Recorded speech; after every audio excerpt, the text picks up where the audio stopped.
في ناس كتير جدا جدا من ملاك الإيجار القديم ومن المستأجرين للإيجار القديم كانوا بيبعتوا لنا أسئلة عن مفهوم توريث عقود الإيجار القديم والامتداد القانوني. أنا كنت عاملة فيديو، هو آخر فيديو موجود هنا على القناة، كان بيتكلم عن حكم المحكمة الدستورية العليا المتعلق بفكرة الامتداد القانوني وتوريث عقود الإيجار القديم في مصر، والحكم ده كان سنة 2002.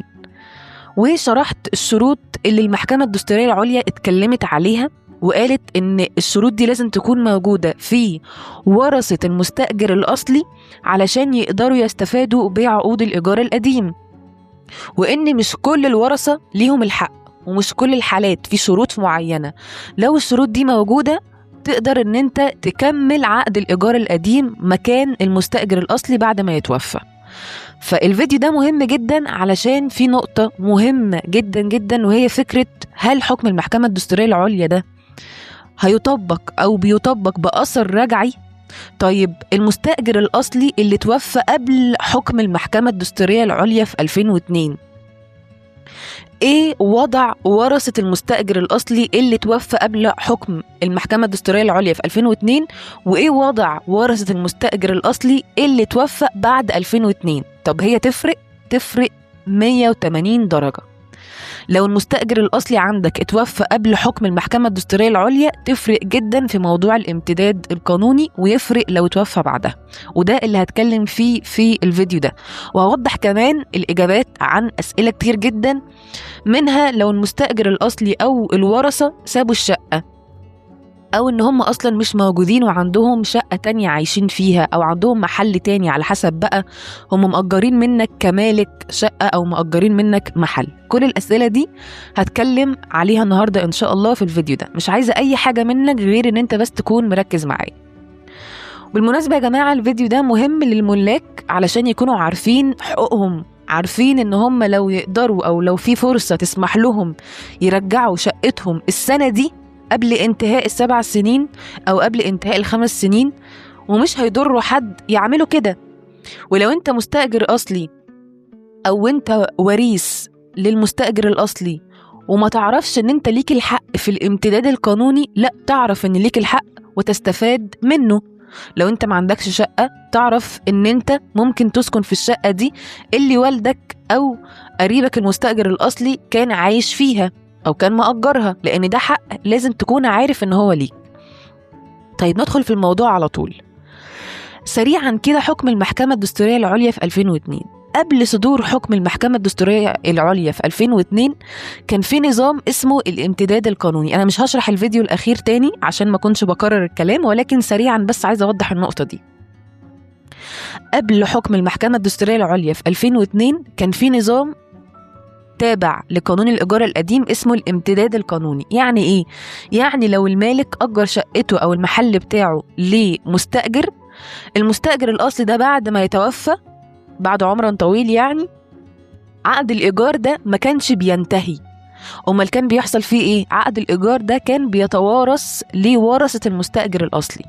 يعني الجيل الأول لورثة المستأجر الأصلي بيستفادوا بعقد الإيجار القديم. طب لو هم توفوا، عقد الإيجار بيروح للجيل التاني والجيل التالت وما كانش بينتهي. عشان كده كانت العقود دي بتتسم إنها عقود طويلة المدى ما بتخلص. كل ما تلاقي وريث المستأجر الأصلي بيستفاد بالشقة أو بالمحل، يقعد في الشقة أو المحل 10 سنين و20 سنة و30 سنة ويتوفى، تلاقي واحد تاني من ضمن الورثة يقول لك أنا هستفاد بقى بعقد الإيجار، يقوم يكمل المدة وما كانش بينتهي. ده كان النظام اللي كان شغال بيه قانون الإيجار القديم لحد سنة 2002. المحكمة الدستورية العليا قالت لا، احنا هنوقف بقى كل الكلام ده، مفيش حاجة اسمها توارث إلى ما لا نهاية لعقود الإيجار القديم. احنا هنحط حد لعقود الإيجار القديم وهنحط برضو شروط. أولا خلينا نتكلم عن الحد هو إن يكون ورثة المستأجر الأصلي يستفادوا بعقد الإيجار القديم بعد وفاته، ولكن الجيل الأول فقط وأقارب الدرجة الأولى فقط، مش كل الأقارب، مش ابن عمه مش ابن خالته مش ابن عمته، لا، أقارب الدرجة الأولى فقط. طيب مين هم أقارب الدرجة الأولى؟ الزوج أو الزوجة للمستأجر الأصلي، يعني لو هي ست يبقى زوجها، لو هو راجل تبقى مراته. تاني حاجة الأولاد. تالت حاجة الوالد أو الوالدة، يبقى الزوج أو الزوجة دول أقارب الدرجة الأولى، والأولاد والوالد والوالدة للمستأجر الأصلي. ده الشرط الأولاني، يكونوا من الدرجة دي. طب الشرط التاني إن الورثة دول لازم يكونوا مقيمين إقامة فعلية وحقيقية مع المستأجر الأصلي قبل ما يتوفى. يعني لو المستأجر الأصلي كان عايش لوحده وتوفى، ما ينفعش مراته لو هي ما كانتش عايشة معاه تيجي تقول للمالك أنا هكمل عقد الإيجار علشان أنا ليا الحق. لا، انت مالكيش الحق انك تكملي عقد الإيجار لأنك ما كنتيش مقيمة إقامة فعلية مع المستأجر الأصلي. طب ايه وجهة نظر محكمة الدستورية العليا من وضع الشرط ده؟ المحكمة شايفة إن لو الزوجة أو لو الزوج أو لو الأولاد أو لو الولد والوالدة ما كانوش أصلا مقيمين إقامة فعلية مع المستأجر الأصلي، فطبيعي هما ما كانوش عايشين في الشارع، أكيد هما عندهم بديل. فما يكونش عندك بديل وتيجي تستفاد بعقد إيجار قديم خلاص المستأجر الأصلي فيه توفى، نرجع بقى الشقة دي ونرجع بقى المحل ده لصاحب هذا العقار وهو المالك. طيب يبقى دول الشرطين، ان الشرط الاولاني لازم يكونوا من اقارب الدرجه الاولى، الزوج او الزوجه، الاولاد والوالد والوالده. الشرط الثاني ان يكونوا مقيمين اقامه فعليه مع المستاجر الاصلي قبل وفاته. طب اثبتها ازاي؟ بشهاده الشهود، بايصال المرافق، باي ادله او بابسط الادله تقدر تثبت ان انت كنت مقيم اقامه فعليه في الشقه دي او في المكان ده. دي سهله. طيب فمن وقت صدور حكم المحكمة الدستورية العليا في 2002 خلاص كل اللي جاي بعد 2002 هيبدأ يتطبق عليه الشروط الجديدة دي. طيب لو في بقى ورثة مش من أقارب الدرجة الأولى، خلاص اتفقنا ملهمش الحق. طب لو في ورثة هم أقارب الدرجة الأولى ولكن ما كانوش مقيمين إقامة فعلية، برضو ملهمش الحق. طيب ليه لحد دلوقتي وفي 2026 وفي 2027 هيحصل نفس الكلام؟ تلاقي ان في شقق ايجار قديم ومحلات ايجار قديم مش بيتطبق عليها حكم المحكمة الدستورية العليا بتاع 2002. تلاقي ان عقد الايجار بيمتد لحد الجيل الرابع، ولاقارب للمتوفي مش الدرجة الاولى لحد الدرجة الرابعة. اشمعنى وليه؟ ده لان القانون لا يطبق بأثر رجعي. في فرق بين في قانون جديد يصدر السنة دي ويقول من أول ما يصدر هذا القانون هنبدأ نمشي على 1 2 3، لكن القديم مش هيطبق عليك كلام الجديد. يعني إيه؟ يعني لو أنت مالك عندك شقة أو محل إيجار قديم، لازم تسأل أو لازم توضح لي المستأجر الأصلي اللي عند حضرتك اتوفى قبل حكم المحكمة الدستورية العليا في 2002 ولا لأ؟ لأن لو توفى قبل حكم المحكمة الدستورية في 2002 بالتالي مش هيطبق عليك كلام الجديد اللي أنا لسه قايله دلوقتي. تمام كده؟ هيطبق عليك كلام القديم والنظام القديم، إن إحنا بنتوارث عقد الإيجار القديم لحد بقى ما 7 سنين ينتهوا، عدى منها سنة، ولحد ما 5 سنين ينتهوا بتوع المحلات التجارية. فبالتالي لازم تسأل أول سؤال المستأجر الأصلي اللي عندك اتوفى إمتى، علشان أقدر أجاوبك على هل الورثة اللي عندك دلوقتي حاليا في الشقة أو في المحل هم ليهم الحق إن هم يكملوا عقد الإيجار القديم ولا لأ. أيا كان بقى مين، يعني ما تجيش تيجي تقول لي أصل ده ابن خالة المستأجر الأصلي، أصل دي مراته وسابته وبعد كده راحت. لأ، لازم تسأل المستأجر الأصلي أولا كده اتوفى إمتى عشان نتكلم قانوني. اتوفى قبل حكم المحكمة الدستورية العليا ولا اتوفى بعدها؟ لو اتوفى قبلها بيطبق عليه النظام القديم اللي هو توارث عقود الإيجار القديم لحد الجيل الرابع. وشرط ان يكون الوريث ده مقيم إقامة فعلية، هو كده كده ثابت معانا في كل الأوضاع قبل الحكم أو بعد الحكم، ولكن الفكرة في الأجيال. طيب لو توفى بعد حكم المحكمة الدستورية العليا في 2002 لا، هتطبق عليه الشرطين الأساسيين. طب لو الشروط دي مش موجودة، هل المالك ليه الحق إنه يرفع عليهم دعوى إخلاء 100%؟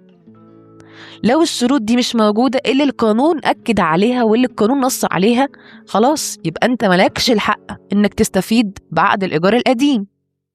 فبالتالي المالك بيكون ليه الحق ان هو يروح يرفع دعوى اخلاء على الوريث او الشخص اللي مستغل عقد ايجار قديم وهو ملهوش الحق اصلا. بترفع دعوى اخلاء، بتمشي في اجراءاتها، بتثبت ان هو ملهوش الحق، بتاخد حكم من المحكمة والمحكمة بتنفذ لك الحكم بمنتهى البساطة. طيب المستأجرين او ورثة المستأجرين اللي برضو بيقولوا لنا ان في ملاك كتير بيستغلوا التعديلات الجديدة لقانون الإيجار القديم وبدأوا ان هم يهددوهم برفع دعاوي او دعاوي اخلاء او دعاوي طرد ايا كان. ملهمش الحق مادام ان مفيش اي حالة من حالات الاخلاء بتطبق عليك.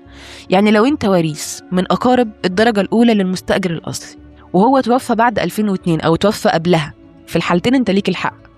ولو انت برضو كنت مقيم معاه اقامة فعلية قبل ما يتوفى، فانت برضو الشرط التاني بيطبق عليك، وبتدفع اجرتك بالتعديلات الجديدة اللي القانون الجديد اكد ونص عليها، سواء كنت صنفت ان انت تبع المناطق المتميزة او المتوسطة او الاقتصادية. بتتابع وبتعرف انت تبع منطقة ايه، بتشوف التصنيفك ده. لو انا متميز فبدفع 20 ضعف الاجرة، لو انا متوسط بدفع 10 اضعاف بواقع حد ادنى 400 جنيه، لو انا اقتصادي بدفع 10 اضعاف بواقع حد ادنى 250 جنيه. تضرب اجرتك في 20 ضعف او 10 اضعاف وتدفعها للمالك.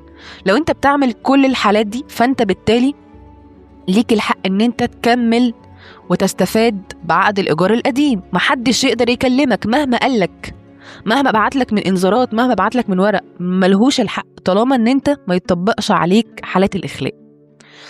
طيب ايه علاقة حكم المحكمة الدستورية العليا في 2002 بالتعديلات الجديدة بقى اللي حصلت في قانون الإيجار القديم؟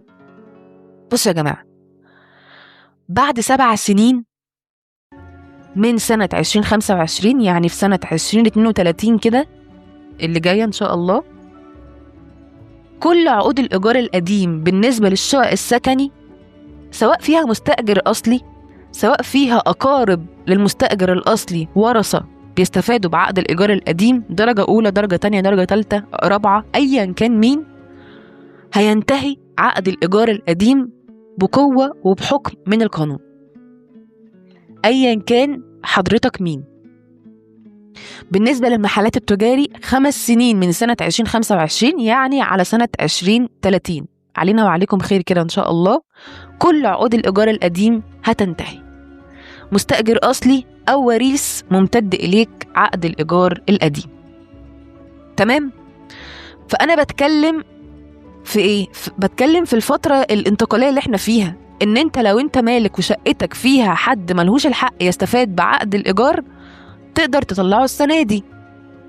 طب لو هو أصلا مستولى عليها وهو عنده بديل، هو سايبها مقفولة، فيبقى الحق هنا يرجع لأصحابه، يرجع للمالك، إن المالك يرجع شقته أو يرجع محله. يعني أنت أصلا وريث مستأجر أصلي ملكش الحق في إنك تستولى على الشقة أو تستفاد بيها، ورغم كده راكنها وسايبها وعندك بدائل تانية. يبقى هنا الحق المفروض يرجع لأصحابه وهو المالك، فتقدر كمالك ترجع شقتك أو محلك السنة دي أو السنة اللي جاية أو السنة اللي بعدها قبل ما ال7 سنين حتى ينتهوا. ولكن لو ما عملتش كده وكبرت دماغك جدا جدا وسبتهم يقعدوا في الشقة، بعد 7 سنين كله المفروض يطلع، وبعد 5 سنين في المحلات التجاري كل المفروض برضو يطلع. طيب سؤال تاني كان مهم جدا، هو القانون يا جماعة هينزل يخبط على أبواب الناس كلها ويقول لهم افتحوا احنا جايين نتطبق دلوقتي؟ لا، القانون مش بيتطبق غصب عن أصحاب إرادة الطرفين. يعني لو انت مالك ما عندكش مشكلة ان المستأجر دلوقتي يقعد في الشقة دي طول العمر وطول الفترة اللي جاية كلها، خلاص المحكمة مش هتيجي تطبق عليك الحكم او مش هتيجي تطرده من الشقة غصب عنه، طالما ان انت صاحب الشأن، انت المالك موافق وراضي وعندكش مشكلة. لكن لو انت بعد 7 سنين رحت للمحكمة وقلت لهم انا عايز اطبق القانون والشقة بتاعتي اهي والاوراق اللي بتثبت ان انا المالك اهي، عايز اطبق القانون وعايز اطلع المستأجر الاصلي لان خلاص العلاقة الإيجارية انتهت بقوة وبحكم من القانون الجديد، المحكمة هتطبق كلامك وهتمشي في الإجراءات عادي، بس كله برضه في الأول وفي الآخر بيتم عن طريق المحكمة. يعني مفيش حاجة اسمها طرد وإخلاء بدراعي، مفيش حاجة اسمها كده. كل الإجراءات بتتم عن طريق المحكمة، تنفيذ القانون بيتم عن طريق المحكمة مش عن أي طريق تاني. طيب لو أنا والمالك، أنا مستأجر أهو أصلي، أو أنا وريث للمستأجر الأصلي ومستفاد بعقد الإيجار، لو أنا وهو بعد ال7 سنين اتفقنا إن إحنا نعمل علاقة إيجارية جديدة، عقد جديد، هل القانون هيتدخل برضو يقول لأ أنا مش موافق؟ طبعا لأ.